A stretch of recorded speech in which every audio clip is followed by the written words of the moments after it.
ఇది front neck. ఇక్కడ నుంచి 4వ హుక్ దగ్గర చూడండి, 4వ హుక్ దగ్గర ఇక్కడ ఒక మార్క్ అనేది చేసుకోండి. బ్లౌజ్ కి 4వ హుక్ ఉంటది కదా, అక్కడ నుంచి మనం టేప్ తో కొలిచేదైతే 5 ఇంచులు వస్తుంది అన్నమాట. చూడండి కరెక్ట్ గా 5 ఇంచులు ఉంది.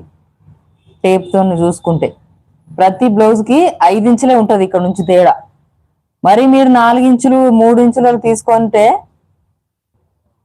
ఇలాగ వస్తుంది. చూడండి ఇలా చాలా మంది ఇట్లా ఇక్కడ నుంచి ఇలా తీసుకుంటారు అనమాట క్రాస్ బెల్ట్. నేను అలా తీసుకోనండి, ఇలా కిందికి తీసుకోవడం వల్లనే నాకు కరెక్ట్ అనిపిస్తుంది.